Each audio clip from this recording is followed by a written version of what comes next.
Good afternoon.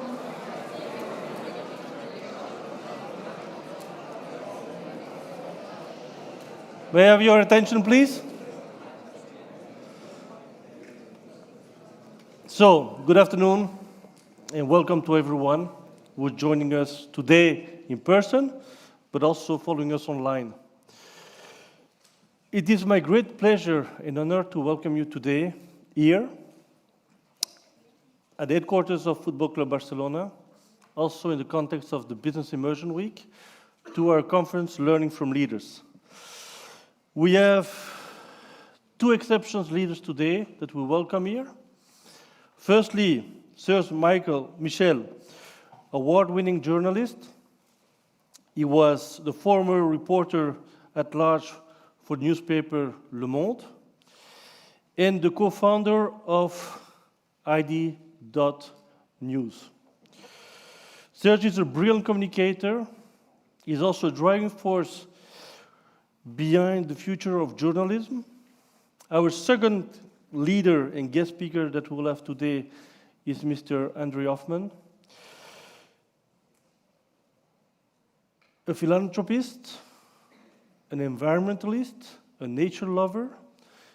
He is the vice chairman of Roche, one of the biggest pharmaceutical companies in the world, was founded by his great-grandfather. Mr. Hoffman will share insights of his new book today with you. His book is called The New Nature of Business. It will explore the way of how to build successful new businesses that can drive a positive impact and change in society. And of course, we'll have Peter Vanham, the host of our Learning from Leaders conferences. He's also an author, co-author of The New Nature of Business. And at the end of the conference, we'll host a little reception, also with a book signing by Mr. Hoffman. We received yesterday more than 500 books, so there will be a book for each one of you. Now, my advice to you, and I would like that you take conscience about this opportunity that you have today, get inspired, take the most out of this conference, participate, ask questions, and be attentive to it. Absorb the most knowledge that you can out of it. Now, it's my pleasure to welcome Mr. Michel on stage so that we can start the conference. Thank you. Thank you.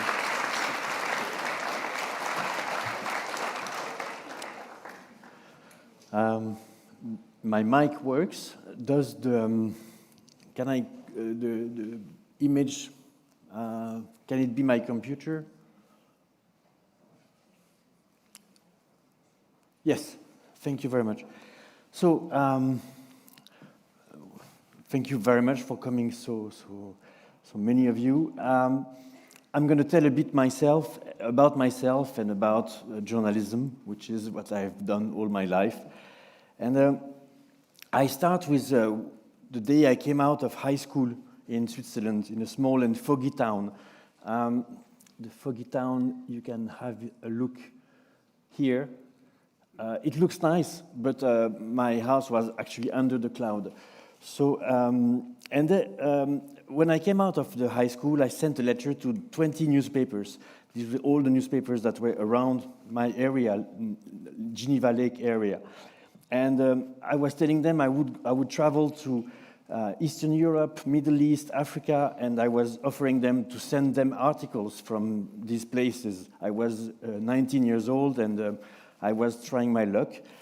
And it was 1989, so I'm afraid it looks for you like a very long time ago. Most of you were not even born.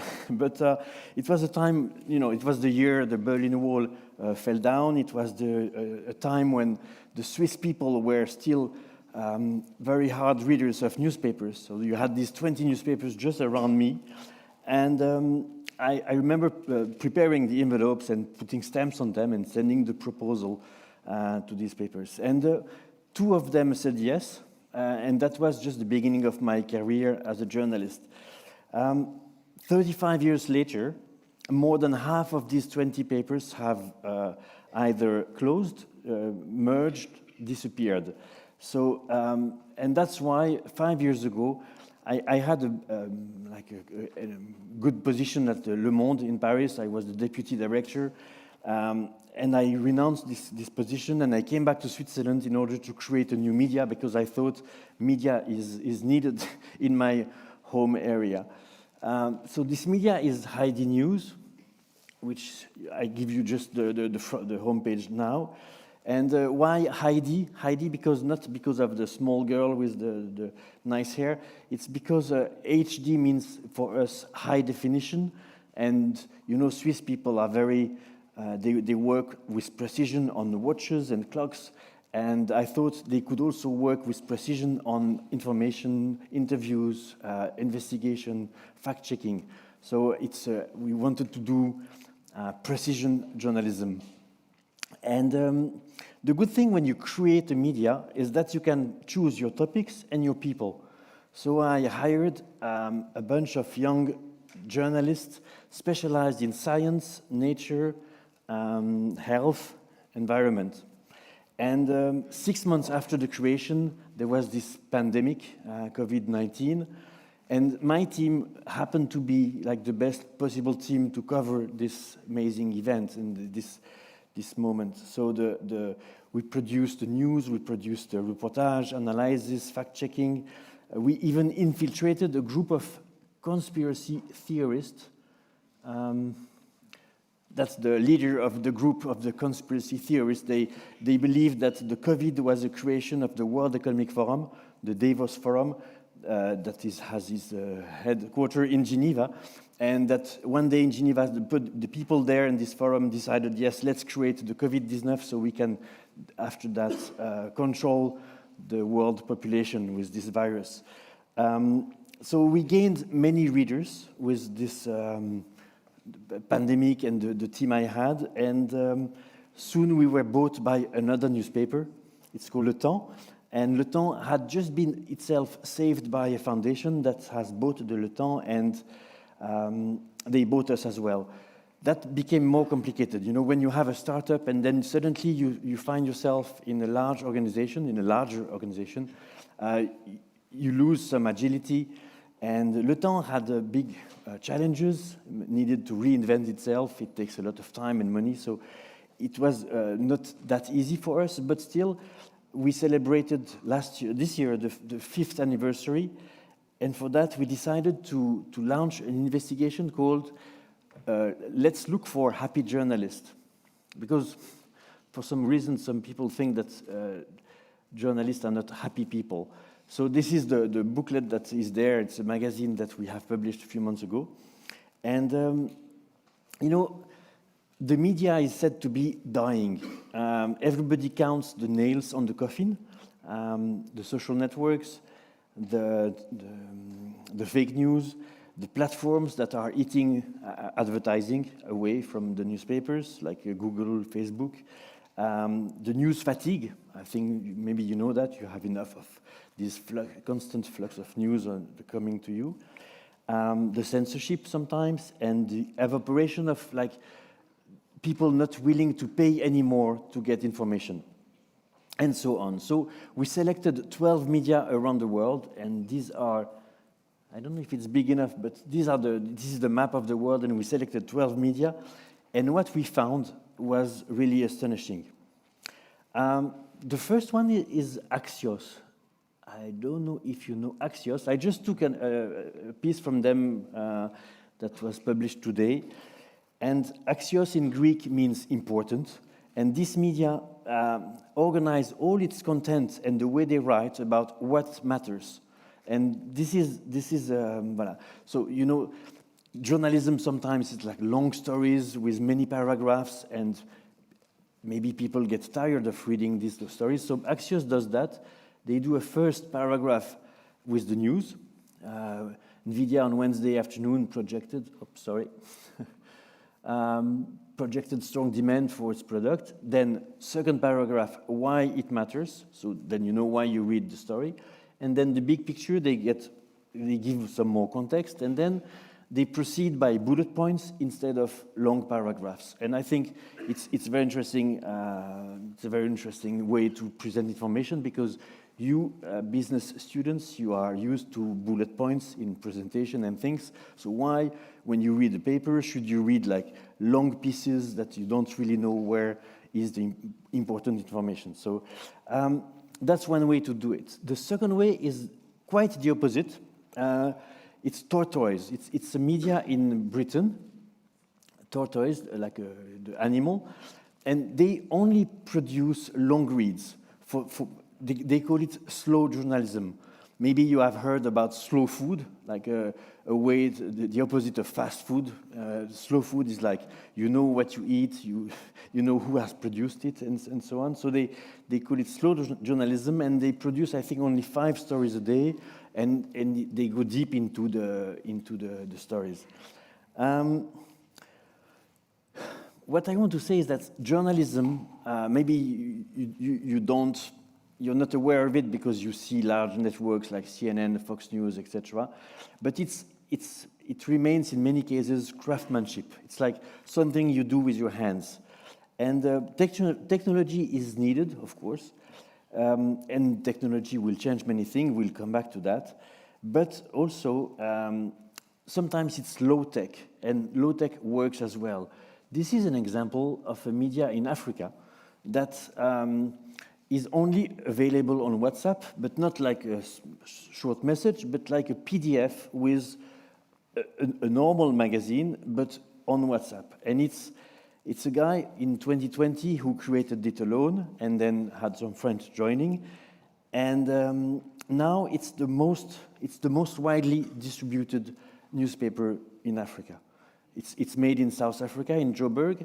And so this is the website. They don't have information on website. They don't have articles. They just have the possibility to put your number and then you receive the PDF every week on WhatsApp. You know, the first mission of journalists is to look for the truth, if the truth exists. But that can be dangerous. So there is a media in Philippines, Rappler, that was created by the Nobel Prize Maria Resla, and she did everything on investigation. I mean, Philippines has obviously some issues with corruption, and she did only investigation, and she had a great success with that. The thing she did is that she used the wisdom of the people, the knowledge available in her readers, and that is quite new in journalism. You know, you had the journalist before being like the guy who knows everything and who tells you what to think about that and that. In nowadays, it's more like a dialogue. It's more, the journalist is not anymore like the arrogant person who tells you what you have to think, but it's somebody that you can speak with. And Maria Ressa, she used information that were available among the Filipinos, and she pursued the investigation and had some scoops. There is a media in Germany that we also covered in this investigation called Correctiv. They did exactly the same. They started with the wisdom of the crowdsourcing, the crowdsourcing. And this media in Germany, Correctiv, built their success on the information they got from the public. But then the real success was last year when they did a very classical thing for journalists. They infiltrated a secret meeting of the far-right movement, AFD, and they got the information out of it. And it has brought thousands of people in the street. This is Correctiv, and this is a demonstration that was provoked by the article they published. Of course, journalism is linked to what's going on Earth, and I think you are so many here and from so many places, you are well aware of that. After Russia started to invade Ukraine, many journalists, Russian journalists, had to flee Russia because they limited the press freedom, and some of them created media outside Russia. One of them is called Medusa. It's in Latvia, and it's quite a good outlet, actually. Even people close to the Kremlin, close to Putin, read it because they need to know what the other side says. And in Ukraine itself, journalism in Ukraine has played a very important role. After independence in 1991, the country was plagued with oligarchs. You had many people who managed to privatize assets for themselves. And investigative journalists brought many corruption cases to the light. Some of the journalists were killed because of their work. Now that the country is invaded by a neighbor, somehow there is a sense of national unity, and there are some limitations to the press freedom. But some media still go ahead with corruption stories, and I use the case of Ukrainska Pravda, which means the Ukrainian truth, and they continue to publish stories about corruption, even in the Ministry of Defense, in the army, because when you have so much money coming from abroad, of course, some people will try to get a share. The role of the media is also sometimes to give a voice to the voiceless, and that is a very interesting project in Brazil. There is a newspaper called Voz da Comunidades. I'm not sure about the pronunciation. It was founded 20 years ago by a young boy. He was just 11 years old. And he started a small newspaper in his favela in Rio, one of the most dangerous favela, and slowly became widely read. Now they have a team of 30 people working every day with him. Some people say the media is just here to give you fast and accurate information.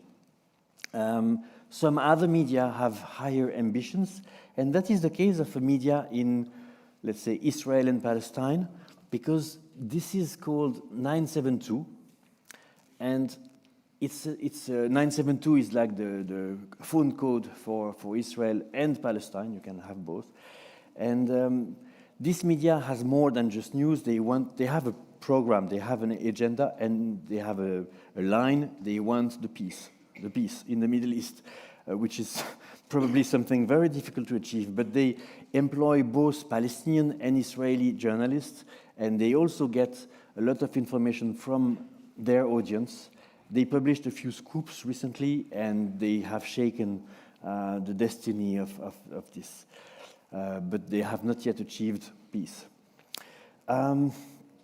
In our days, the media that suffer the most in terms of business model are the ones who want to cover everything. From the soccer match, the Barca matches, to the opera, from the war in Ukraine to the local politics. The media that want to do everything need a gigantic newsroom with, Le Monde had 500 journalists. The New York Times has maybe 2,000. The Financial Times has a bit more than 1,000. So it's huge. And it's probably why many media, new media that you create, you cannot hire 1,000 people when you create a media. So they choose certain topics and they stick to it. And they try to create value on these topics and not about everything. And there is one example that I like. It's Vert. Vert, it's a guy in France who happened to be a former intern with me at Le Monde. And he had nothing to lose. He had lost his job somewhere else. And then he just prepared a newsletter that he sent to 50 friends as a test. And it worked. And then he started working with his girlfriend. And then slowly, now there are 12 people. And they write only about nature, environment, climate, these issues. And among the 12 employees, they have one who is a very good dancer. So they have this Instagram account with 200,000 followers, which is quite good. This is Lou, the guy I told you about. And then this dancer they have among the staff, he's a journalist, so he's also writing serious things. But every week he dances for the 5 good news of the week. So he selects, I hope you have sound. No. Sound is not connected. So you have a great music, imagine. And the guy dances. And then you have the 5 good news of this week. And the first one is like, Puerto Rico is creating a new protected area for marine animals. In France, there are new actors to protect the environment. The deforestation of Amazonia, you know, has been reduced a lot. Los Angeles is pursuing Pepsi and Coca-Cola for damages to the nature, etc. So sorry for the music, but have a look at the account, and it's quite fun. But at least this media has found a way to address the people they want to speak to, and it's probably people of your age. Another media that is probably well fitted for you is Grand Continent. Grand Continent, it was created in France by students in a kind of Ivy League university in Paris, and it's very brainy, but it's about Europe, it's about geopolitics, and they have a Spanish version, and it works very well. So it's not fun, they don't dance, but it works very well, and they also publish one book per year to summarize what they do. I went fast on these 12 papers. I skipped a few of them, but I want to say as a conclusion that healthy and diversified media is essential for democracy. And the world we live in is more and more complex. And therefore, you will need more and more journalism to explain it. So it's a job for the future. Take the question of environment, biodiversity, renewable energies.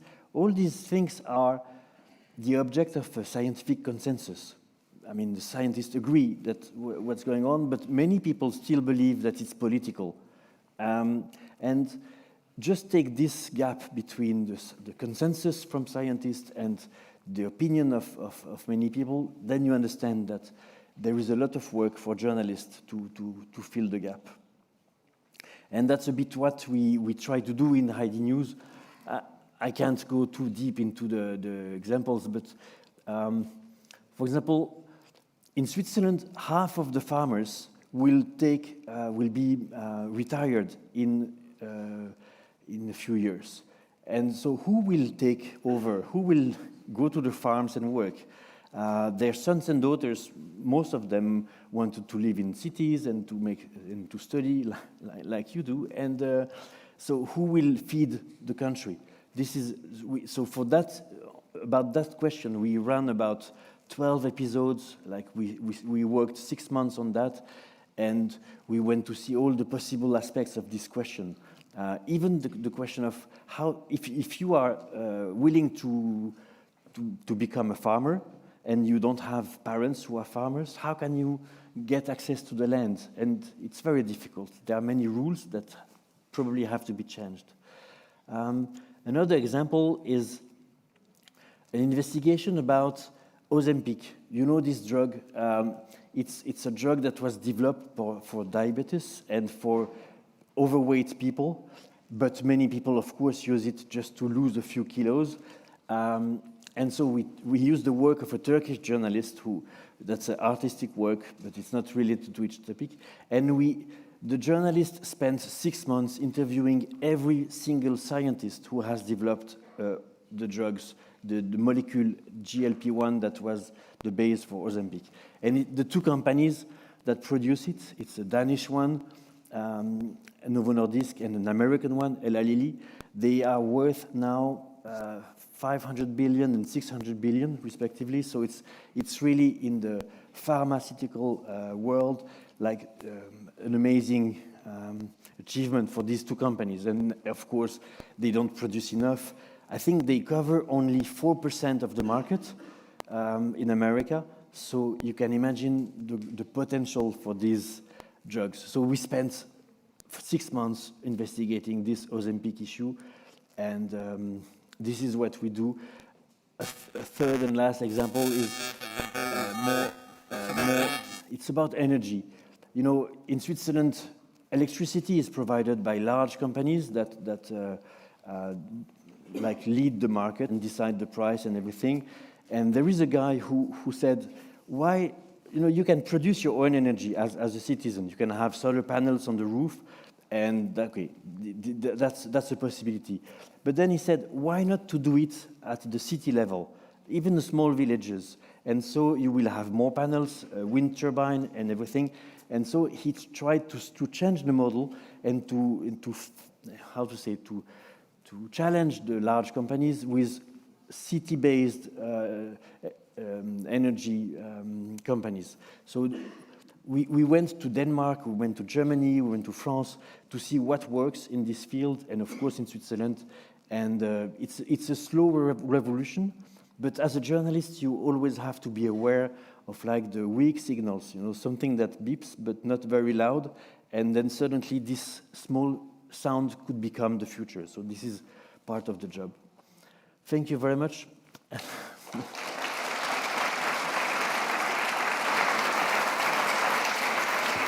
Thank you.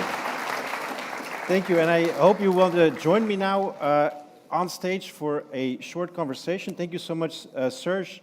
You know, I have to say, for those of you who are studying here, have you been here also last year? If you can raise your hand, was anyone here last year? See, a couple of people, Serge, and you know, I want to tell you something about that, because you know, you said there's happy journalists out there. And I can confirm that because the last journalist who was here with us at EU Business School in this very space today is the editor-in-chief of the Washington Post. Wow. So you see, there's a bright future ahead for journalists who come here to EU Business School at FC Barcelona, and we thank you for doing that. I just have a few very short questions, and then I'll let maybe one or two people in the audience also ask a question. Think about your questions now, because we only have about 10 or so minutes left in this conference. Serge, let me ask you first, you know, like we're here with students that they're all going to figure out what they're going to be doing in their life, in their professional life. And I'm sure that some of you are thinking to go into banking or finance or consulting or entrepreneurship or maybe the pharmaceutical world. You chose journalism. Could you tell us again why that was? Why was this for you the calling in your life? Well, you saw the picture with the cloud over my city, so it gave me desire to travel because I wanted to escape the cloud. And but I traveled with my parents when I was a teenager, and I never understood tourism, I have to confess, because we went to Greece and we went in Athens and in front of the Acropole, and we were supposed to take pictures of the Acropole. But on the side there were postcards with the Acropole, and the pictures on the postcards were better than the picture you could ever do because, you know, they would do it at sunset or something. So I never understood the concept of tourism, like going around and taking photos of monuments. So I wanted to travel, but without being a tourist. And the best way is to be a journalist, because journalism gives you the right, even, you know, to knock at every door. And most of the time, people open the doors, and you can speak with real people, not just the Acropole. And you can sit down, you can understand. It's a way to open yourself on the world and to have an exchange. I think that was the reason. You know, I can confirm that that's a really good reason because I'm a journalist myself, Serge, as you know. And, you know, when I started out, one of the things I was most excited about was that as a 20-year-old, being a journalist allowed me to go and see a football game in the Spanish league and to interview the players after the game. And I felt like such a privilege to be able, as you say, to knock on those doors and open those doors. Now, of course, you know, there is also a higher purpose that you want to achieve something. for the world, for the benefit of the world. We'll talk about what André Hoffmann's purpose is later on. What is your purpose when you build media or when you do journalism? I think it's to build intelligence on specific topics, because, I mean, to build knowledge and intelligence, and do it with humility, because it used to be, I told you, the journalist used to be the guys who knows everything and tells you what to think. In nowadays, it's more a conversation, but when you publish something, and you see that thousands of people read it, and they read it, you can have the metrics, like more than 4, 5, 6 minutes. Then you understand that you have filled a need, and it's very comforting. I think, yeah, the purpose is to build intelligence, is to bring attention to important issues. You know, to society. I'm not willing to do journalism about the famous and glamorous people. I want to do about environment, about energy, Yes. about these things. So you wouldn't be writing about FC Barcelona then? Why not? You know, it's a could be good topic. important. I think it's a nice topic. But I understand what you're trying to say. You know, you also mentioned with these stories that you said about the happy journalists all over the world and how they build media companies in the modern age. You showed also how media can be a success story, how it can be a business that is successful and that can be sustainable from a financial point of view. What do you think today is one of the keys to being a successful media company that can sustain itself? So either you are very big, like the New York Times and others, or you are very political, like Fox News, which works well as well, but they have clearly surfed on the wave that this wave has also brought Donald Trump back to the White House, and it's political. Or you are very agile and flexible, and you understand what is the important topic right now. And you know, it's a world where everything is changing. The technology is changing. The political context changes all the time. So you have to be agile, and the newspapers who doesn't manage to feel what to do and to change quickly are in danger. Now, if we apply that to your company, Heidi.news, you know, you talked very briefly about the topics that you cover. Now, I find that very interesting because you cover science and health and nature and the environment. And now those topics make sense to me, but I don't know if I would have come up with them if I was creating a new media company from scratch. So how do you know, and how did you know that those were the right topics to cover? It's a question of intuition. I think you also look. You didn't know that the pandemic was coming. I didn't know. I wasn't aware of the World Economic Forum meeting on that day in Geneva. Now, the thing is that you also see what is missing in other newspapers, and you see that journalism is a work under constant pressure. You get news, you have to produce, you have deadlines all the time, and I choose topics that need time to develop. For example, now we are launching a new investigation about rewilding. You know, rewilding it's a technique that consists not only of protecting certain areas on the planet, but to recreate like a wild state as they used to be before. So it means introducing species, animals and plants, species that can recreate kind of a state of wilderness. And it happens everywhere, in Scotland, in South America. The wolf was back in certain parts of Europe. The wolf is a good example. Of course, some people don't like it, but no, it's a global movement, and we have taken a guy who traveled around the world for the last 6 months, and he will tell us what works. And this is very important, because as a journalist, you have to, you know, there is a lot of greenwashing also in these aspects, and you have to tell the readers what I'm telling you is works. I mean, if I tell you that in Argentina they are doing that, yes, I have to go and go on the field, see by yourself, and also follow the topics. Because what I think readers are fed up with is that journalists, they do a piece on the one thing and then they forget and they do other things and they never tell you what happened with what they have done a year ago. And this is very important to continue following what you have published. And those topics, of course, sustainability, science, health, are topics that warrant such follow-up and going deeper and asking more questions. Sure. And then my final question to you, Serge, I know that you're also quite tech savvy, maybe not as much as you all are in the room. I'm sure that you guys are very well aware of the latest technologies. But of course, as a journalist, you are also faced with artificial intelligence, AI. Could you tell us a little bit more about how AI affects media as a business and how you use it also to benefit what you do? First, I want to say that the media globally have been very bad with technology.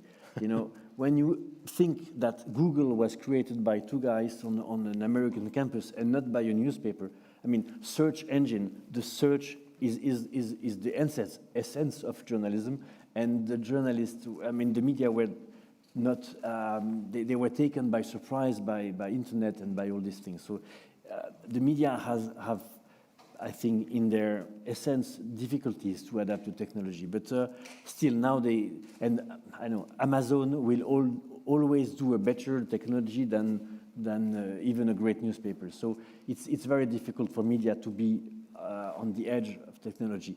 With artificial intelligence, I myself, I don't use it to write articles or to create pictures, because I think I respect the authors, and we practice a journalism that needs to be well written and everything. I don't say that ChatGPT cannot write well, but I want a human behind the writing.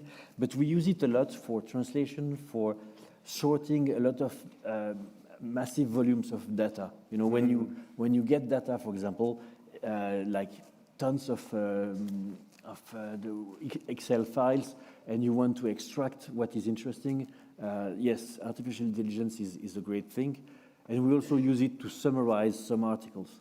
It's really interesting because I think it shows, in fact, in practice, what people say is the promise of AI, namely that it is a technology that could augment human abilities rather than replace them. And so I think by pointing out that you don't use AI to write, but you use it to make certain processes that your journalists use more efficient, to translate, and so on and so forth, it's an example of how you can augment the work of your journalist. So thank you for that, Serge. Now, very exciting moment, Serge. In the last minutes that we have left, we have some time for questions from the audience.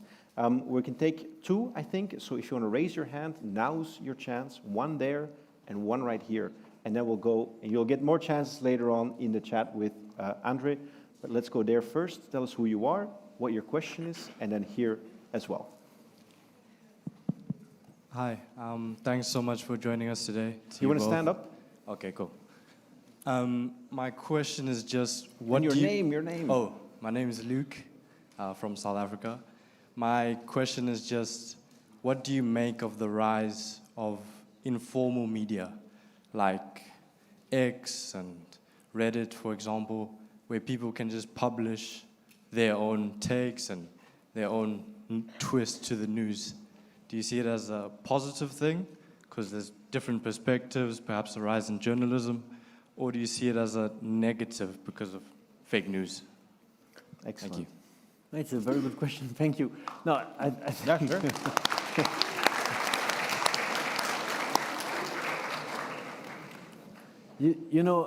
Elon Musk recently said that he believes in citizen journalism and that X is, by essence, citizen journalism. I cannot say it's positive or negative. It's a competition, and I'm in favor of competition. I'm liberal, and I think, yes, why not? The thing is that, first, in the social media like X, a lot of content comes actually from newspapers or from regular media. So some people just make a comment about an article, and this is their contribution. If you remove all the content that comes from official, classical, traditional papers, then there would be less content on X. Second thing, it's an unfair competition, because when I write something, I have to be able to prove it. I have to be able to answer in front of a judge. Sometimes we had a few cases, and we, thanks God, we always won our cases. But it's very hard when you are in front of a judge and he says, "Are you sure about it? Can you prove it?" And you say, "I got it from Reddit." And it's not going to hold up in court, I suppose. And nobody that publishes on X has to prove it. I mean, the worst thing that can happen is that somebody suppresses it or criticizes what he said. But so information is still a hard thing to find, to prove, to assess, to bring. And I think our job cannot be matched by just people giving their opinion on X. Thank you. And then we have the final question here in front, if we can get the microphone here. Yeah, great, perfect. And feel free to stand up. We can see you, but maybe the rest of the crowd cannot. My name is Eduardo, and I'm from Italy. And I wanted to ask you if being took over from another company has affected you, and affected the company in terms of value, and maybe in terms of like being suppressed from giving your own point of view from, for example, in terms of nature, science, and so expressing those values that you implemented in the company. The values of the company as opposed to the value, right? Yeah. Thank you. Thank you so much.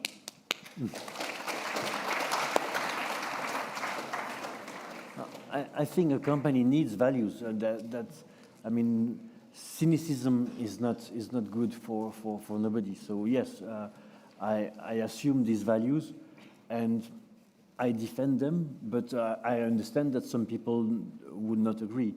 And what are your values from your point of view? I think that was the question. Sorry, I missed the beginning of what you said. A list of the values. If the values were changed when you got took over from another company.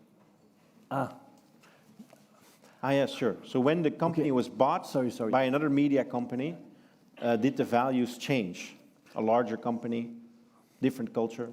No, the values didn't change, but the perception from the public changed a bit, because we were bought by a bigger media, and then some people loved us because they said you are different, and now they say now you are like all the others, which was not true, but it was perceived like that. But I think these values were compatible between us and the other paper. The values are truth, respect, all these. It's not very different, but it's difficult to, when you create a company. Let me give you an example. In the small company we are 18 people. Everybody would bring its own computer to the office and work on it, and we would add a certain amount on the salary, so to compensate the fact that the guy is using his own computer. We tried to propose this to the bigger media, and they said that's not possible, because journalists there don't want to be responsible of their material. They want someone else to do the updates, to check if the thing is okay, to replace the cable if something is wrong. So the autonomy we had was a great thing, and this got lost when we were bought by the other one. That's a really interesting example as well, because it sort of speaks to the sense of autonomy, as you say, the sense of self-determination. And often in smaller companies, startups, people have a much greater sense of that sort of self-determination, the ability to affect and take responsibility and pride in their work. Just before we go, Serge, if you had to give one advice to all the students here today as they go out into the world and build their own careers, what would that be? Would be follow your passion. I think if you are here, it's because you have talent and you know how to work hard. So you will be able to choose the sector of your activity, and you will be maybe even able to choose the company you want to work with or the company you want to create. So nothing works in life like passion, and so do what you like the most, do what attracts you the most. And that's, I think, the best way to success. Serge, I find that amazing advice, not because we haven't heard that before. Actually, it's the advice that's most given by CEOs. But I find it amazing from your side, because unlike many others, you are really the living example that you can indeed follow your true passion. If, for example, that passion is journalism, that is a possibility, and you can make a career in journalism as well. Serge, thank you so much for your contribution. Thank you so much.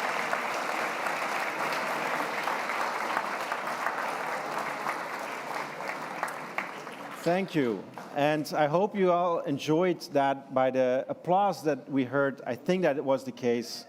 You know, I know, guys, that this is a very important week for you. This is the Business Immersion Week, and you've got a full agenda, packed agenda with all kinds of interesting speakers and businesses that you get to meet. I hope that our next speaker to you, as it has been for me, will be a highlight.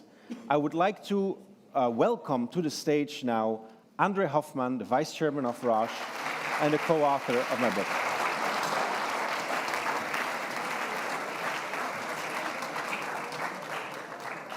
Thank you, André. Please take a seat. Okay. If we're all ready, then I'm going to get started. And I want to start with something very special. And by the way, I know, guys, it is, you know, I have to say, André, whenever I have to sit for 2 hours silently listening to someone, I find that personally very difficult. I'm in admiration of all the students that they're able to do that. I think it's a testament of the fact that young people indeed are eager to learn. Now, I want to start, though, with a nod to where we are, everyone. And of course, we are at FC Barcelona. And André, you know, when we were coming here, you said, actually, this is a special place for me because it has a connection to my hometown, which is Basel. Now, I don't know if any one of you knows about that, and therefore I want to ask you, what is that special connection between FC Barcelona and Basel? Well, first of all, thank you very much for having stayed to listen to me. Thank you very much. 2 hours sitting is indeed very long. So, FCB, Football Club Barcelona, is the same initial as the one of my hometown, Football Club Basel. And lo and behold, it's the same colors. It's the same blue, it's the same yellow, it's the same red. Same red and same red, blue. but there's a bit of yellow in the middle. Anyway, and there is a link. And the link is one person. Like a lot of the things we do, you know, this is about people. And there was one player who started the FCB, who started his career as a footballer in Switzerland. And his name was Max Gamper, not Max... Hans Gamper. Hans Gamper, sorry. And Hans, well, you know, it's quite extraordinary, really, that you start your life as a footballer in Switzerland, then you go to Spain and you start again, and you change your name. He was known as Juan Gamper here. So anyway, it was amusing for me when I came here to see that there was a similarity. Needless to say, the Football Club Basel was the best one in Switzerland for a long time. It's not anymore, but well, things change. That's how it goes. And FC Barcelona, I think this year is again the best club in Spain. And perhaps in Europe, we'll find out soon. Now, you know, it's a really nice example. So this player, as you said, he played in Basel, and then he founded, actually, FC Barcelona. This is Joan Gamper, which is known here under his Catalan name. And he did so at a very special time. In fact, at the end of the 1800s, I think he did that in 1899, and he played in Basel around 1896. I'm very impressed by your science. Now, I'll make notes. I bring that up because I want to ask you to introduce yourself in a special way through the role that you play at the family company. And that family company is Roche. And wasn't it also created in Basel in 1896? Yes, it was, 1896, so we're celebrating our 128th birthday this year. It was started by my great-grandfather, Fritz Hoffmann La Roche. It's now known as just one part of the name, Roche, but the company, the operating company, is still called Hoffmann La Roche. And we are, I am the fourth generation. I think that's probably, if you are interested in studying management, it's because you're looking at ownership models as well. And ownership models have a lot to say for the quality of the companies they represent. I am here today to tell you that the family-controlled business is a good idea. When I went to my business school, when I had your age, I was told the contrary. I was told family business is not a good idea. You need to move away. You need to hire professionals so that they can raise shareholder value. I would like to tell you that it's not necessarily true what they teach you at school. But this is the case for Roche. So this is a company that, like FC Barcelona in the late 1800s, was a startup. It was started at that time. Correct. Grew, and today, of course, is still an enormous company. I mean, by a couple of numbers, how many employees does Roche have around the world? About 100,000. 100,000 employees. It helps millions of patients, would you say?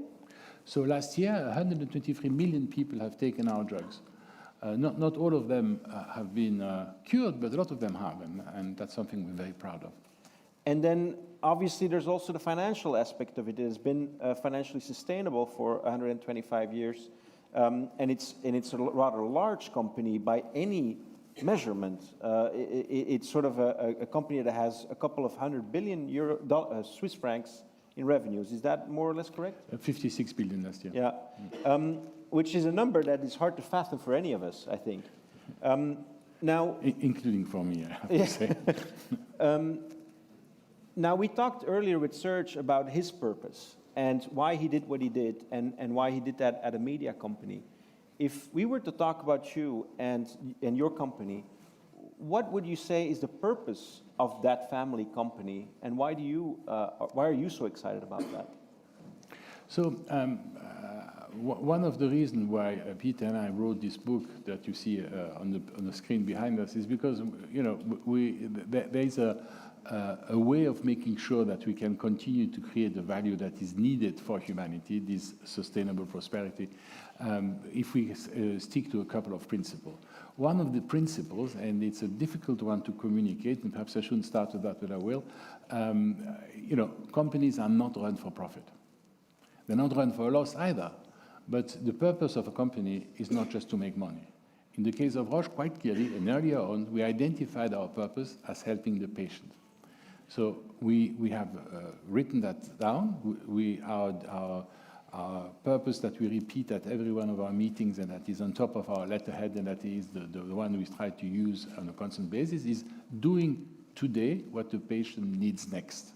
And you see, the sentence contains a couple of important ingredients. You have to be able to be successful if you want to be in business for the long term. At the same time, the long-term success is achieving the therapeutic solution to meet the pathologies that are still not treated. And so for us, this idea of bringing together what the company does means that we are identifying our mission, our future, as serving the patient rather than serving the shareholders. And if I were to extrapolate that, I would say serving the stakeholders, so not only the patient, but the whole healthcare system and the whole society at large. How can we do that in a way that is constructive and long-term thinking? So that's a bit of a contradiction with this notion of just satisfying the shareholder, which is the financial and management orthodoxy, which we can perhaps discuss later. Yeah, absolutely. And it strikes me that even in this room with a lot of people, I assume a lot of you will be sympathetic to that point of view. But I found that even as you said that companies are not run for profit, I heard a lot of people sort of think and sort of wonder. Because that is not what most of us have been taught, including until the present day. We're very used to hearing that the purpose of a company is to create profits. Why fundamentally do you disagree with that perspective on a company? So, science works in different ways. There is the science where you have to create an hypothesis and then you go and test it, or there is the empirical science. I think that the model that was created, or rather described by the Chicago School of Economics in the late 70s, in the early 70s of the last century, which was focusing on value creation, which is summarized by the 1976 Nobel Prize winner Milton Friedman by the sentence, "Business of business is business," where you try to create value by thinking to a homo economicus who is constantly taking the best possible decision to maximize his short-term profit in full knowledge of the facts. I think that way of looking at business as a short-term profit-driven system has destroyed the planet. And because it destroyed the planet, we now have empirical evidence that that model is no longer fit for purpose. We need to go further. We need to understand that if we don't work for the community, we are not going to be able to create the value that we all need. I often quote the same example. When I was born, there were 3.5 billion people on the planet. Today, there are 8 billion. The 8 billion people on the planet today live longer, better lives, better educated, less hungry than the 3 billion did at the time. So the value creation system that we have used until now is not bad, but it is not fit for the future. If you continue to just maximize to short-term, we just focus on short-term profit maximization, we are going to fall off a cliff. And there are a couple of symptoms which are showing that very clearly. Climate is one, but it's not the only one. Biodiversity collapse, but also anger and angst in the young community. We see more and more people who are not really quite sure what the future looks like. And we see, of course, social disparity. We see social polarization, a little bit what we were discussing in the previous conversation. So I think that the idea that the current status quo is toxic is quite evident for all to see, and that's why I think we need to change it. Now, you know, you've of course lived a little bit longer than most of us here in the room. And so when you say that, it's clear for everybody to see. Obviously, you're one of those persons who has seen that. Is that really part of your lived experience, that our planet is in a worse shape than it was when you were the age of the students today? So I have the chance of having had two sort of parallel lives. On one life, there is the fact that I am the vice chair of Hoffman La Roche since 28 years now. It's according to corporate governance, you should never keep a position for so long, but I chair the corporate governance committee, so it's okay. We can make an exception for me. Sorry, that wasn't funny. Forget it. The next step, what I was trying to say by this is that in the long term, if you are not continuing to be able to constantly keep on focus what it is you're trying to achieve, you're not going to be there. So the advantage of age is that you see more things, but the inconvenience of age is that you have more difficulties trying to create new ideas. But what I wanted to say is that the two parallel lives I have also brought me very close to nature. When you look at the copy of the book, you will see a picture of where I grew up, which is the Camargue, the delta of the Rhone River.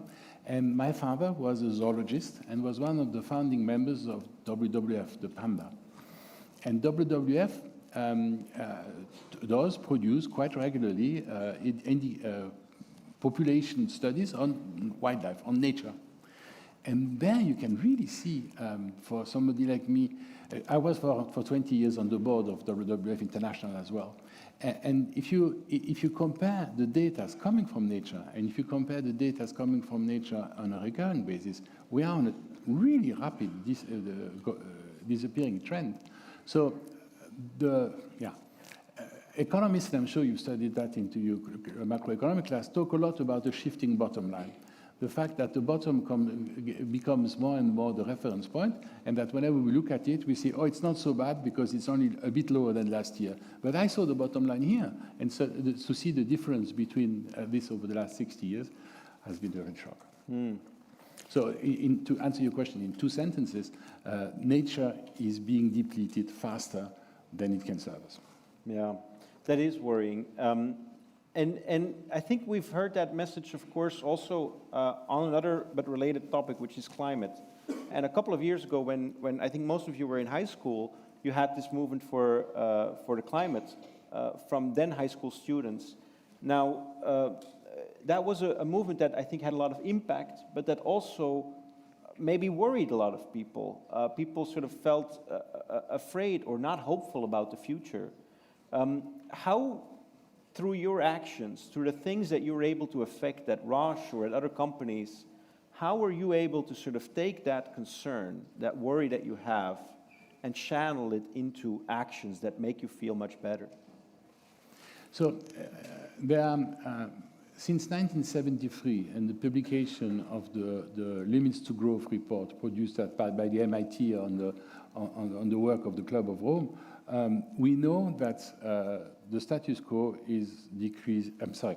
The way we use natural resources is something that has a finite life, and that it is going to lead us to something that we will not be able to deal with. So since then, we have to do something to change what we have done.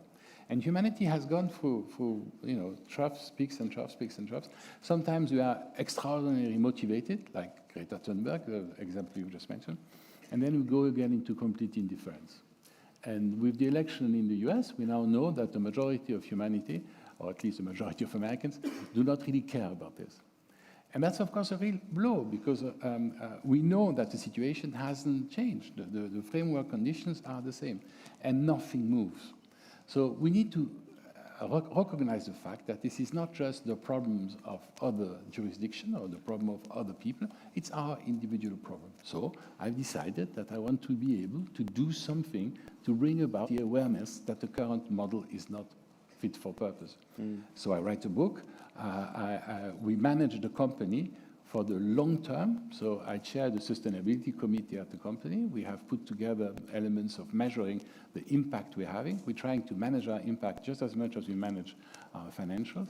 And we're trying to also do this very simply. We try to promote this idea of sufficiency. In other words, do more with less, so that we can continue to serve our purpose, the one I described to you before, that we can continue to serve the patient, that even with a footprint on the planet that has to be in balance with what we provide. In other words, don't take more than you take.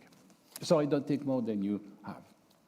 And I think that's a very nice example of how you do that.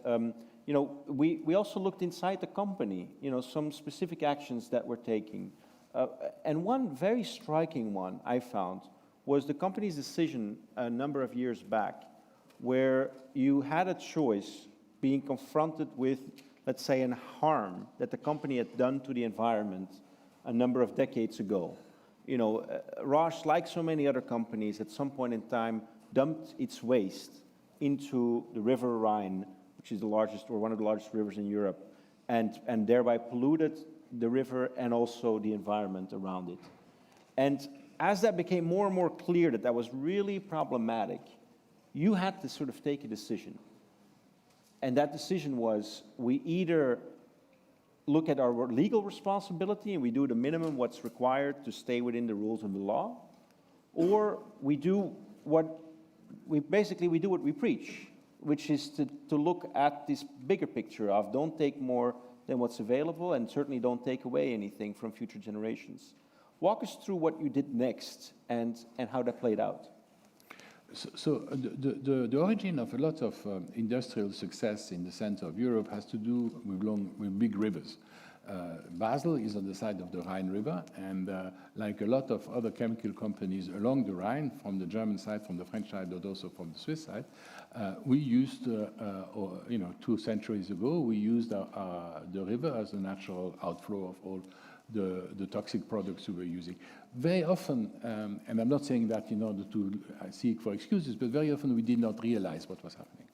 As soon as the knowledge and the science has increased, we've realized that it's a system that is no longer possible. So one started to capture the effluents and put them into deponies, how do you say in English? Into waste, waste pits. And over the years, we realized that this was not a solution either, because, of course, the products seep out of the pits and come back into the river again. So we identified the place which was used by 3 different companies in Basel, and we put ourselves candidate to clear up that particular landfill. That's what it was called, landfill. And that meant a significant amount of work to try to extract all the waste material. We put them onto boats in the river, bring them to a place where there was a high temperature incinerator which could get rid of that. And so it was a completely negative business. I mean, there's no money in Cost a lot of money. Cost a lot of money, but also I think even with hundreds of millions of euros. You know, when you make investments like this, you need to think, what is my possible return? So the return in terms of the immediate cash flow to the company, 0. The return in terms of social capital, the return in terms of assuming our responsibility, the return of being able to demonstrate that we are a decent business doing the right thing for stakeholders and not just for shareholders, was really the base of that decision. And yes, it did cost several hundreds of euros, but it is something that is quite natural for a leader to bring back to the system, because otherwise you do not fulfill your human and social responsibility. Now, that's one. And by the way, this is not investor talk. This is reality. We mean it. Yeah. I think it's a wonderful example of how you show that you mean what you say. And of course, a part of that is just to do with your ethics, with your morality. You feel like you should do as you say, and you also feel that you simply should not do harmful things to the environment or to the society. Another part of it, which I find interesting, and I hope you can tell us a little bit more about this, is this idea that you, as a capitalist, as somebody who has a number of financial funds available, deploys them, then expects a result on it, that you say this idea of capitalism has been too narrowly interpreted. Capitalism is not only about financial capital, it's also, as you just said, about natural capital, about social capital, and about human capital. Tell us more about what that means. So what they teach you at business school, and I'm very aware that by saying that I'm putting a condition in, what they teach you at business school is that the only way to measure performance is to look at the profit you're making. Yeah? You invest, you harvest, and the difference is your success measurement. I would like to say that that measure is something a little bit too narrow. You cannot just look at financial flows. You also need to look at other part of the equation. And I think there are three big capitals that we need to look at in details. The first one, and it's an important one, is the social capital. In other words, what unites us? What is the social capital? What is the social contract? What are our rights and our obligation towards one another? Why do you come here today to listen to me when you could be doing something else? There is something that binds us as a group, which makes the group more powerful than the individual. So this idea of social capital is something that is the glue of how we create society around us. The second capital, at least as important, is the human capital. Are you happy? Are you doing the right thing? Can you actually, hand on heart, say, my contribution to society is a positive? My contribution to society is a positive. Because in the long run, it's important to really understand that a happy person is a person who contributes. You cannot do something without receiving something. There's a strong link between the two. And then the third one, of course, is nature. But nature not like the panda, nature not like the tiger, nature not like the jungle, nature like the life support system on Earth. All the prosperity we have today has been based on destroying life. We have consumed, we have polluted, we have extracted, and we have not given back. And that in the long term means that the whole system will not be able to sustain life on Earth. We are destroying life. You know, we talk about biodiversity, we talk about species, but it's life, it's nothing else. And so if I look at the action of a company or any organization, it can be an NGO, it can be a political party, it can be a country, everything time to take a decision, you have an impact on these three capitals. And these three capitals together are interdependent. When you act on one, it has consequences on the others. And if you cannot put all this together to measure the real return on impact, you are probably not giving a true picture of what the company is doing. So this idea of impact is, I think, something that could be a way forward. We were asked before, what should students do when they grow up? I have an advice for you. You want to become accountants. Because accountants will help us to catch this. You know, we need to catch the impact and we need to use it. So accountants are going to save the planet. You can write that down and you will remember me in a couple of years' time. Accountants are going to save the planet. Now, you know, I'm looking into the room. I'm wondering if people want to become accountants. I can see. Yeah. All comments? Yeah. Maybe not, but André, of course, and I want to change tack here a little bit and go back into time to when you were a student, when you were the age of all of us, well, not me, I can't say that anymore, but of all of the audience in the room.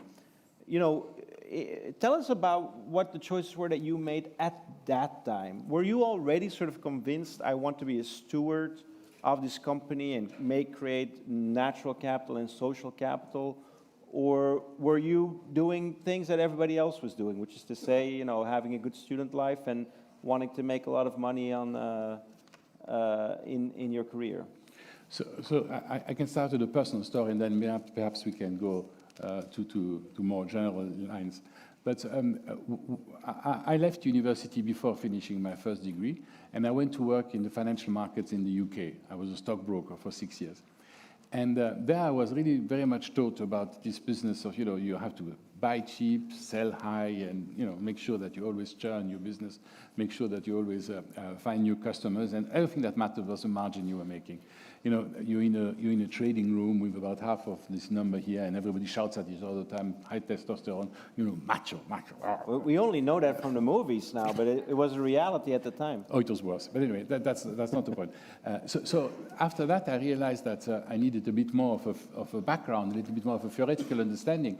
And so I went and did an MBA at INSEAD in Fontainebleau. And there, I was taught very simply, the business of business is business. Family ownership is a bad thing. Families are not good stewards of long-term value creation. You need to have professional managers who will look at shareholder value. And I disagree. I don't think that's right. I think that a long-term ownership brings cultural value, brings purpose, brings long-term thinking, which a lot of companies lack. Because if you only concentrate on the next quarter, you can't really manage to the best of you cannot manage your assets in the best possible way.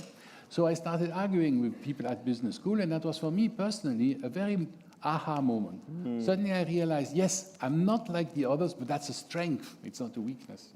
Because a lot of the problems we have in general in life is that we are trying to behave according to a pattern which is not the one that's inborn. Serge did it very well before. If you follow your passion, you're much more likely to be successful. And I think this notion that it is okay to stand up, it is okay to be different, was a big lesson I learned at business school. Because before that, I was a little bit unsure if my ownership of the company was legitimate. In other words, I was born to it and I hadn't made it. Well, that's all right. That's a job as well. I imagine some of you are related with some family businesses. Being a good owner is not easy. It's a real job. And people who are telling you it's just a privilege, of course, they're right, it is a privilege. But it's not just a privilege. It's also something that you have to sort of defend for. So that was what I learned at business school. And when I came out of this, I was then elected to the board of our family company by my cousins and sisters. And I realized that the business model as we practiced at the time was not going to go very far because we did not take into account the whole license to operate. We just did our stuff and we did it well and everything else doesn't matter. And that's not enough. You need to talk, you need to share, and you also need to understand what the root causes of value creations are. If we are not prosperous, we are going to increase the social inequalities, which are the base of a lot of nature loss. You notice I make a link between social and nature. These are linked. They're all the same thing. They're interdependent. And that has allowed me, when I arrived at the board of the company, to start talking about sustainability. Not nature, not just the panda, but sustainability. What do we do which will allow the generation after my generation, the generation after my generation, to be as influent in the company as I am at the moment? I find it very helpful that you share this advice about how there's value in daring to question and daring to disagree, and that is something that's valuable, not just for yourself, but also for society. If everybody thinks one way, that's fine if they're right, but if they're wrong, then you have to dare to say, I want to change that, and it's not right. Now, I'd like to go back onto this idea of human capital. If we want to be happy, we need to be able to do something that we think is right. Now, a lot of societal pressure are pushing us into a behavior which is not necessarily us. I think we all know that happiness is just not material. Happiness is also emotional. Happiness is also about fulfilling some ambitions, but it is not about filling the bank account. And not just about filling the bank account. I have to be careful here. But this idea that a lot of my peers, a lot of my friends, a lot of the friends of my children are behaving in a way which they know is wrong, just because they believe that society wants that, is a real source of unhappiness. It's a real, it's schizophrenia. This is a medical condition. You need a doctor. For me, it's very important, this notion of identifying for each individual what makes you Because if you don't identify the real lever, you will find yourself in a situation where you can't control it anymore. I'm not interested in recruiting somebody who comes because he does what I tell him. I want somebody who comes to us because together we're going to do something. We're going to join forces for the same purpose. And that's much more powerful as a tool of value creation than any business model. Yeah, I find that very profound, and I appreciate, by the way, the audience, how you all seem to be, that seems to resonate with you. I can sort of feel you agreeing and thinking about that. And I appreciate that, because if we all adopt that mindset, then we can make change. And so let me ask you now, André, about how you went about making that change, because you said you had that sort of formative experience at business school and in your first couple of years on the job. But then afterwards, of course, you did take ownership, almost literally. You did take your role at the company, where now you were no longer the person who was disagreeing. You were the person who could tell people what to do. Now, that's not, the way I understand it, how you went about it. Tell us then, how did you go about it to take that leadership and to start to affect that change, not just as a company, but also in the minds of the people who work there? In the company, we had a lot of people doing the right thing in the right way, but we did not really have this reflection about what the long term, what sustainability means. So a couple of years after I arrived on the board of the company, yeah, perhaps I should say the family is not operationally active. We are just involved in governance. So I am the vice chair of the board, and I chair 3 of the committees, of the board committees, but I'm not actually taking decisions. The difference between executive management, the CEO, and governance, and then the board, which is non-executive leadership, who meets a couple of times per year to sort of really validate the strategy and sort of make sure that everything goes according to plan. Exactly.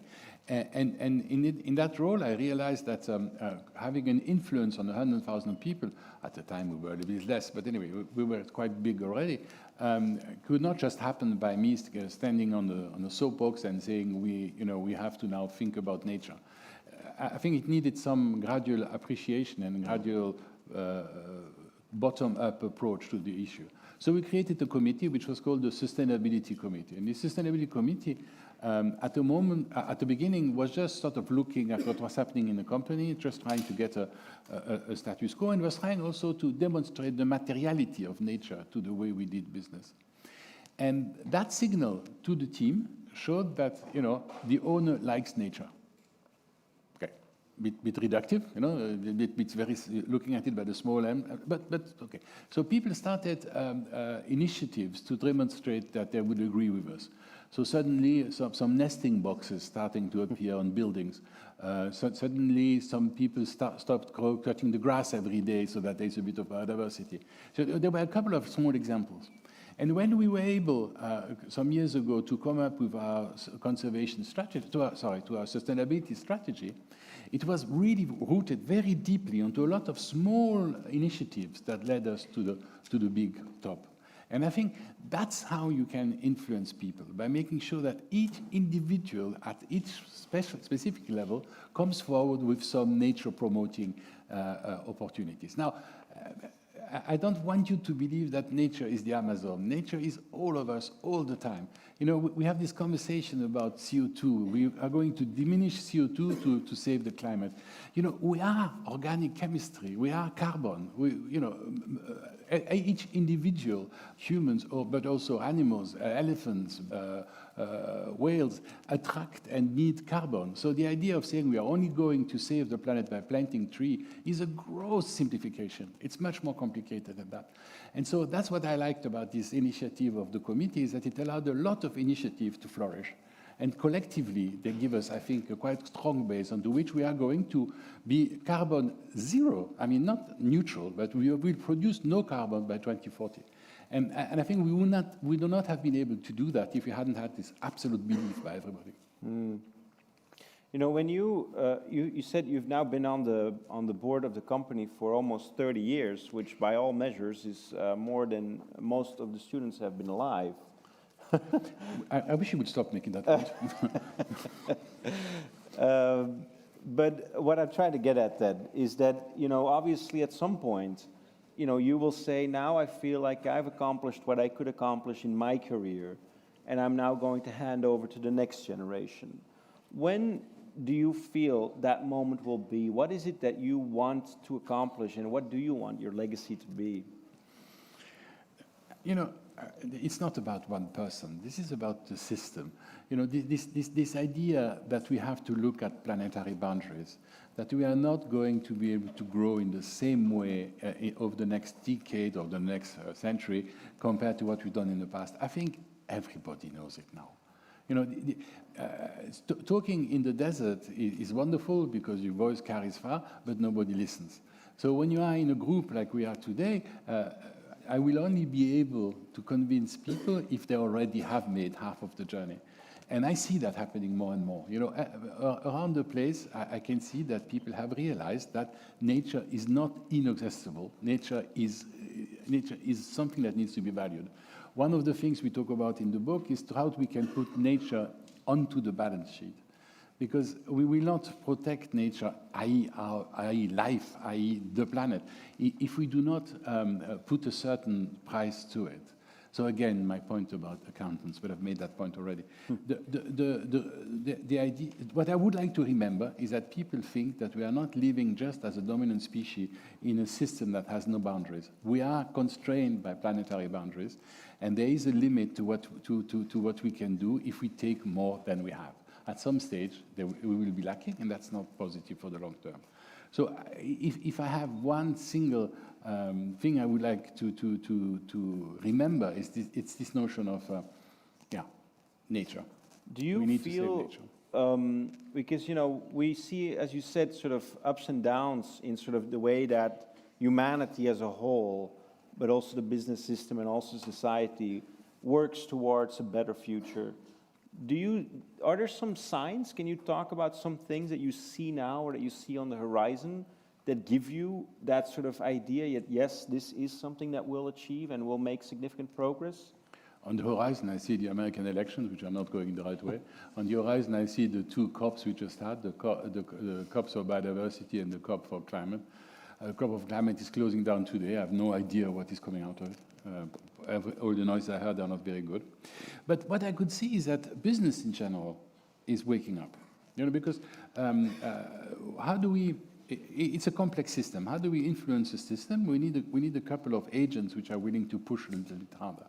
And I think that most sensible business leaders of today realize quite clearly that there is a limit to what we can do at planetary level, and that we will only achieve this if we restitute, if we regenerate. So moving away from extraction and pollution towards regeneration. And that's a very real concern for the people who are managing risk in big companies. You know, if I look today at how can I manage the risk of the future of my company, I need to take into account all the things we've just talked about. Yeah, the climate change, the anger and angst among the young population, the social inequalities. All this is the environment in which I move, and each one of them can become an important issue.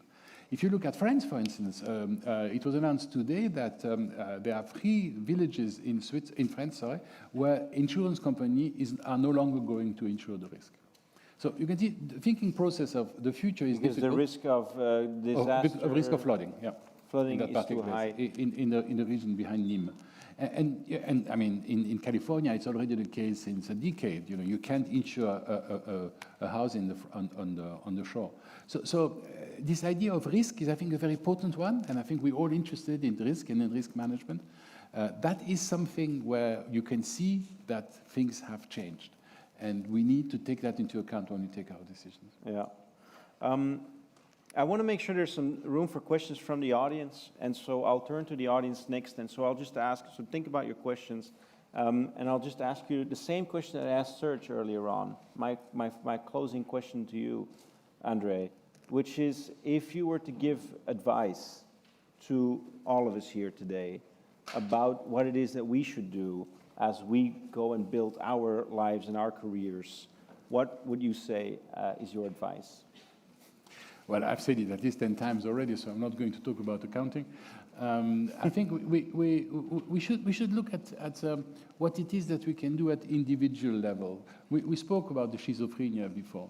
If we read life on Earth, life within planetary boundary, is a complex system. If you want to change a complex system, if you want to move away from the toxic status quo we just talked about, you are going to have to move in a direction where sustainability becomes the absolute frame of mind.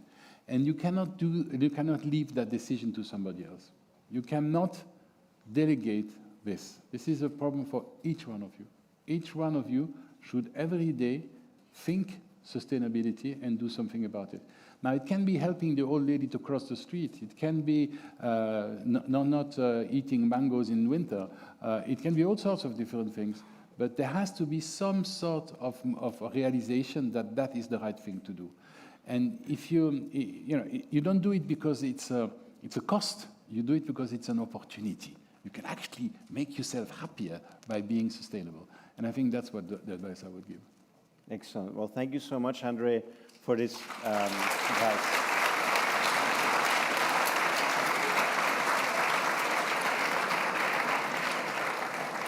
And then now it's time for you all to ask your questions. So if you have a question, raise your hand. I'll start here, over there, and then we'll have more opportunities in the back as well.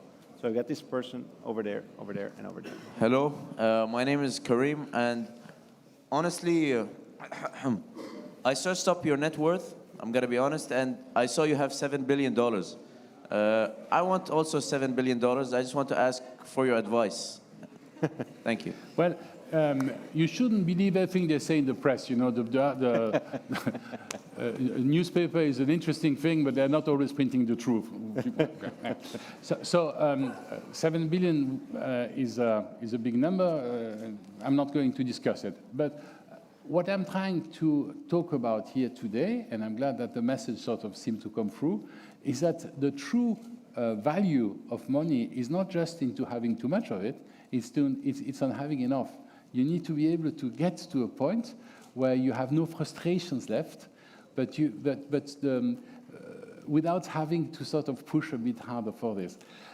I don't think that Elon with 350 billion in his bank account is happier than somebody who has enough.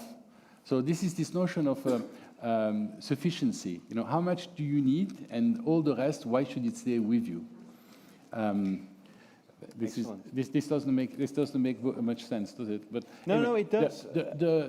That's one element. The other element would be, why do I have so much? Because over the last 4 generations, my family has continued to provide the framework condition for the company to be successful. Now, this money, if I were to sell my shares, I would have them. But I'm not selling my shares. I'm keeping them into the company. And that's the job I was referring to before. I have the choice in between going to Monaco and spend my money. I could probably spend it in Barcelona as well. Or I can say it stays there. It helps the company to achieve the program it needs for the 100,000 people it employs and for the 125 million patients that depend on it. And that's my aim. Thank you. Karim, if I can just come back to you before we go to the other 3 questions. Could you tell us why you asked that question? Like, is that also your desire to become a billionaire, or is it about the mechanism or what you want to achieve in life, and you wonder what that should be?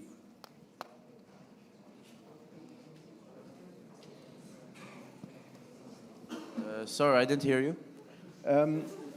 I just wanted to since we're in a football stadium, I just wanted to pass the ball back to you and ask, could you tell us why you asked that question? So is it truly because you want to be a billionaire and you want to know how to do that? Or is there an ulterior motive behind that question? No, I just wanted to ask because I was inspired by the numbers, and it motivated me to ask this question. Okay. I think that's fair. Can I just ask the group maybe, if you had to say, if I give you 3 options, you're motivated in your life because of money, you're motivated in your life because you want to give meaning to your life, or you would sort of rate both of them as being important. Those three options. If you want to raise your hand, who finds that money is for them the most important thing? Did you raise your hand? I just wanted to show people how to do it. Thank you. Who finds the most important thing in life is to try and find meaning in life? And thank you. And then for whom is it sort of, I pursue both? That's interesting. Thank you. Thank you for the participation. I can see a lot of people have no opinion. That's also interesting. Yeah, that's also interesting. Okay, I want to get now to the person here in front who had a question. And if you want to comment, that's fine as well. You know, I think it's good that we have a discussion. I think that's a good thing. Thank you. First, my name is Ali. I'm from Egypt. I wanted to ask about the point that you started with, that what you learned in school, it's not what means of the family business. Why do you think that? Did you try to change this? Did you try to change the perspective of the family business? And how were you able to success? How did you manage to manage your family business and in this difference of what we learned in the business school? Thank you. So, I'm not sure I succeeded in changing people's view of this, but I certainly did make a difference within the school, within the faculty, the people I worked with, the people I studied with, sorry, because we had an educated conversation on both sides. You know, the idea of entering with ideas that are preconceived, i.e. being a billionaire, being an owner, being a manager, it deserves a little bit of cross-referencing. You know, world is not black or white, world is gray. And how do we bring that about to talk about this? So starting this conversation at that level was already a beginning. Now, the school I did my MBA at has a center for family ownership, and that center has now started a research fund, which I paid for, so that we can do some research showing that the family business governance model is a good one compared to others. Well, when I say it's a good one, I'm going exactly what I told you not to do. I come in there with free judgment. But we can demonstrate that very often it works well. Excellent. We had one question over there, indeed, and then one over there, yeah. So we'll, either one can go first. That's okay. We have time for both. So go ahead. Oh, yeah, sure. Okay, and then we'll get to the person over there. Go ahead. That's fine. Okay. That's fine. So my name is Khouloud. I'm Moroccan, and thank you so much for your wise words. I just wanted to ask a question about an advice that you could give to your younger self before knowing that you can pursue your career in a family business. Thank you so much. Thank you. Well, thank you very much for the question. We've said a lot about motivation already during the day.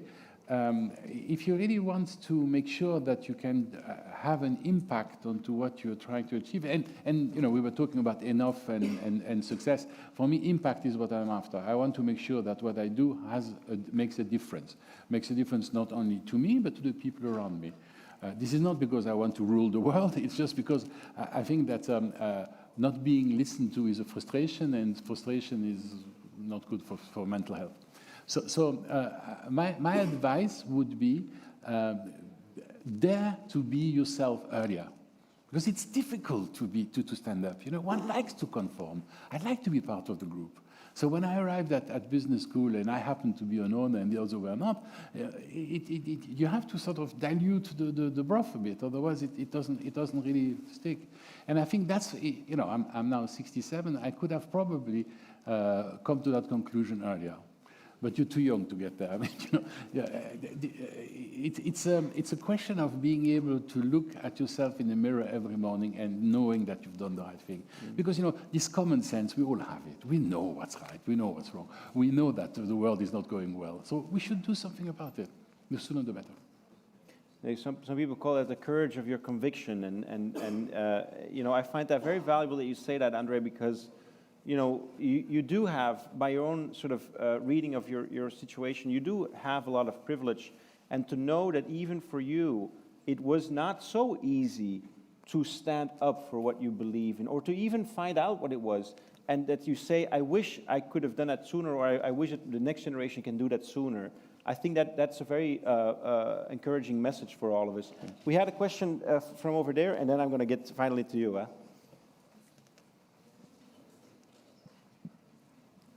Good afternoon. I am Esteban from Bolivia, and I think most of young people are afraid from failure, despite it's something normal. So I want to ask you if you can tell us a valuable lesson that you have learned from a failure experience. Thank you so much. What a fantastic question. Yeah, I mean, you know, we've been talking about values and value. Within the company, we have defined our values into three things. You know, we want the people who work with us at Roche to have courage, integrity, and passion. And passion is something that sometimes allows you to go a little bit too fast. Courage allows you to actually dare. And integrity, that goes without saying. You can't be working with anybody if you're not sort of integral with yourself. But the point I'm trying to make is that within our research environment, and we spend a lot of time spending, you know, we spend about 20% of our turnover into research. And the rate of success of this new molecule is about 1 in 20, 1 in 22. So you can spend a year at Roche, 40 years of your life, working in the lab and not being successful once. It shouldn't stop you every morning to switch on the light and to start with the machine again and to continue. So we need to create this environment in which failure should be celebrated. Because if you have failed, it's because you've tried. You know, you have been courageous enough. Now, it doesn't mean you want to promote arrogance. So humility has to come into it as well. When you enter in front of your bench and you've tried something, you can try something else. But you shouldn't say it's got to work. It's good when it works. And you need to have this sort of capacity at analyzing and then at acting on it.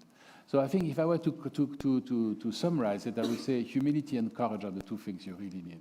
And you learn that with failure. That's really great. I'll add maybe two testimonies from the other things I've done, and the other things I've done, and we'll have time for one or two more questions after that. We're going to you next.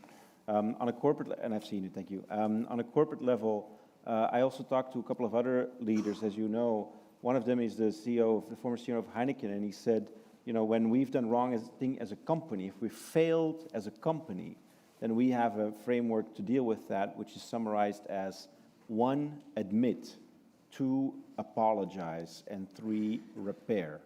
That's on a corporate level. So if somewhere in the world Heineken has done something wrong, which has happened over time, that's how he says you should deal with failure. And on a personal level, I think a lot of the people that I've spoken to, a lot of the business leaders, but people in general, really, when they talk about failure, they often frame that as something that they've been able to learn a lot from, but not until they've gone through a lot of pain or suffering or a difficult period. Because failure is not fun. When it happens on a personal level, if you fail at something, it's not fun. And so I think for many people, moments of failure and going through them is moments where they also learn to appreciate the importance of some of the things that André was talking about earlier, namely the fact that you have, in your own sense, social capital, that you have people that you can lean on, that you're part of a community, that you have friends, that you have people you can count on, and sort of realizing that, and realizing who those people are that will be there when you get down and when you fail and who don't abandon you, is for many people, including business leaders, a very formative experience. Finally, I had promised to come to you, and then we'll have a question from over there, and then we'll see if we have time for one more. Hello, my name is Luca. So I've got 2 quick questions. So firstly, as you know, Trump was elected, and he's just appointed RFK Jr. as the health department leader. So I want to know what sort of implications this has for the pharmaceutical industry, and of course for Roche. Secondly, you talk a lot about sustainability and pushing for the nature and all this sort of stuff. What sort of steps are Roche actively taking to, you know, make your promises come true? Thank you so much. Great questions. So, I mean, it's difficult to make prediction about American politics because it's really behaving in very strange ways at the moment. Mr. Kennedy Jr.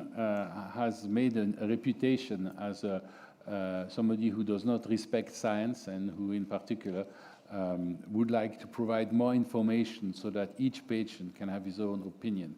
This is a bit what you were saying before about, you know, the internet and curated news. You know, from now on, your opinion is as good as my expertise, and that's a very difficult framework in which to move. As it happens, most of our products in the US have been successful in the past and will most probably will continue to be successful because they are life-saving medicines, and I cannot imagine a government depriving people of life-saving solutions.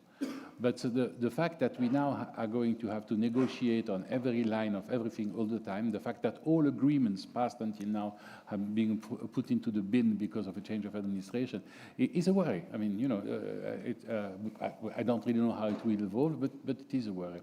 You know, Mr. Kennedy has said that vaccine is an attempt at robbing people of their own liberty, when we all know that vaccines are there in order to save lives. So, you know, we will see how this evolves. What I find interesting is that on one side, the government of the people who Mr. Trump has President-elect Trump has nominated are all people who are anti-business, and yet it clearly is business who helped him to win his presidency.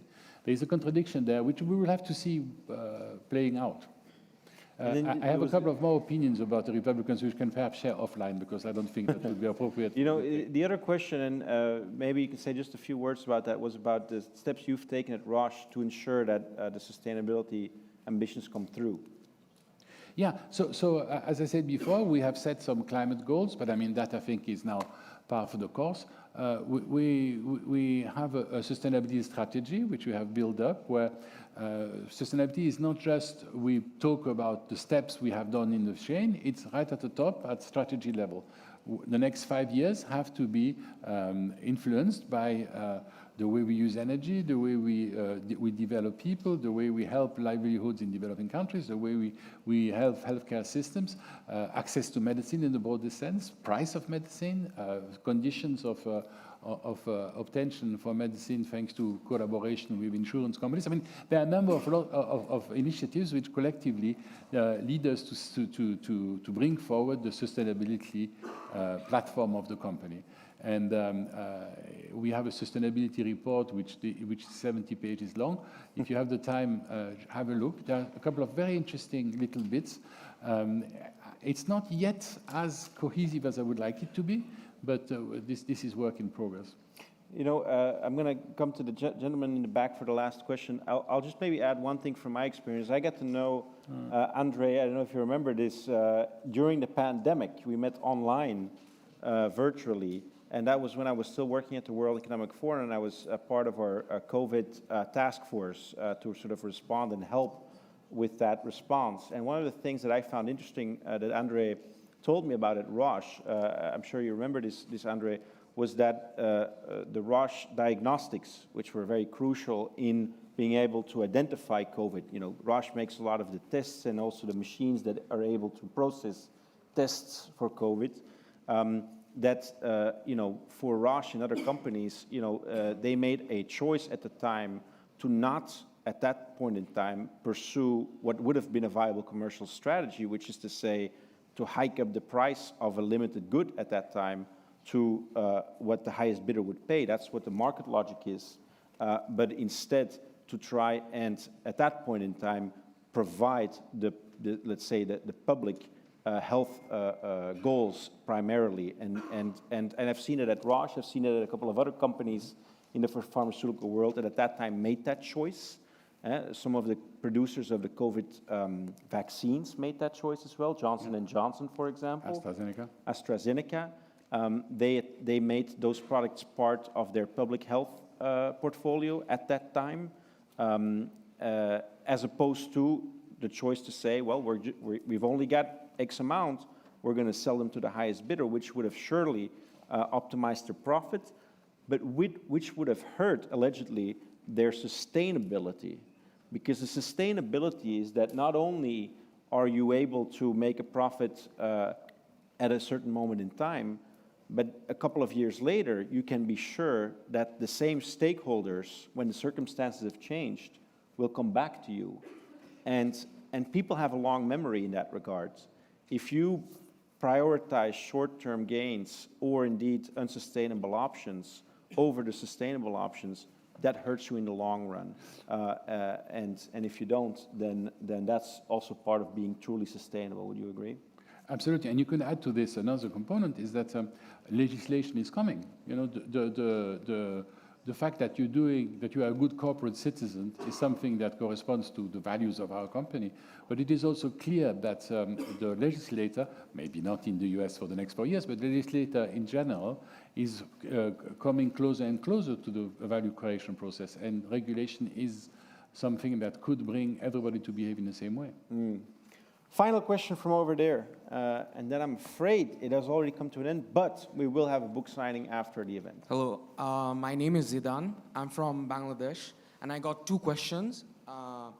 One is, are you involved in the Giving Pledge, which is a charity in the US where all billionaires gather once a year for charity?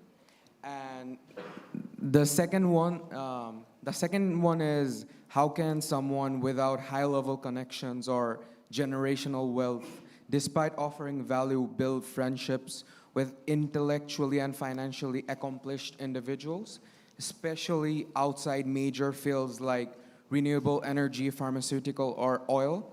The goal is not selfish gain, but the mutual growth for the greater good and community service. Thank you. Wow, that's an amazing final question. I appreciate the spontaneous tone in which you can start with the first one, which I think is the easier one. No, you know, I'm so glad you bring up this notion of philanthropy. You know,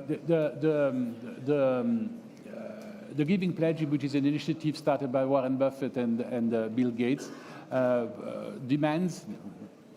suggests that every single person who wants to take part has to give away half of his money while he's still alive. As I said before, I consider my ownership of the company as being a job and not a privilege. If I just sell the shares in order to provide to philanthropy to satisfy Bill, I'm not going to be doing my job as an owner properly. I'm very happy to do philanthropy with the dividends and whatever comes out of the company, but the shares in the company, for me, are sacred. I'm not going to sell them, because otherwise I cannot justify being an owner, being a majority owner. That would be one thing. The second part that I really get annoyed about in philanthropy is this notion that people look at you and say, you're rich, you have to give back. That implies I have taken. I have not taken. I have given other people with me the possibility of creating something. And that's not the same thing as robbing. It's not the same thing as stealing. It's a consequence of good business practice that our company is successful. And so that allows me to make a statement in which I believe passionately, is that it's not how you spend the money that matters, it's how you make it. And so by staying as a boss of the company, as a vice chair of the company, I can influence the way it makes that money, and that in the long term is much more beneficial to the general public than all philanthropy I could do. You know, philanthropic capital in the world is something like 500 billion. These 500 billions are not going to solve the problems of humanity. But companies who are managed for impact will be able to make a difference. And so thank you for the question, because I think that this notion that philanthropy will save the planet is a wrong notion. And to be clear, you have, in fact, engaged highly in philanthropy. Your family, for example, over the last 25 years has given 1 billion francs to various charitable causes, related, of course, to nature. Yeah. But that's the central point that you make, which is, and I want to repeat it so that you can think about this.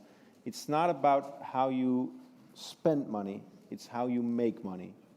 And the leverage there, when you make money in an impactful way, the leverage is much higher, because you can only give a fraction of what you make, but you can impact so much when how you make your money is the most impactful. And then you had the second question, and I just want to make sure that we answer it. You know, Andre, I feel sort of like I can maybe answer that question. Because, you know, I am not necessarily by birth a person that had a lot of wealth or connections indeed. And I do feel like I've been able to sort of make a contribution to society but for example, sitting here today with Andre, I would consider an example of that. And what I've found is that very often what people appreciate is what you bring to the table.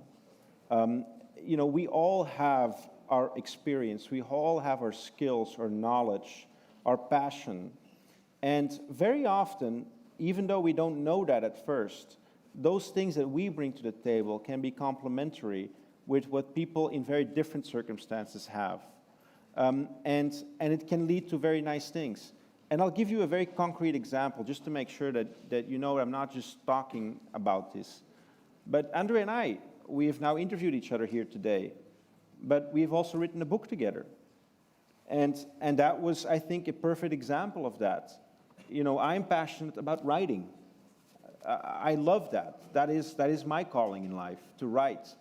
And Andre has a very powerful message. And I reached out to him and I said, I think it's an amazing message that you have. I'd love for you to be able to bring that even more powerfully than you already do to the world. And I think that I can help by writing a book together with you about your beliefs and your experience. And we've done that. And as a segue then, Andre, you will all be able to see the results of that collaboration because the school has so generously provided for each and all of you a copy of that book, The New Nature of Business. We're gonna, thank you.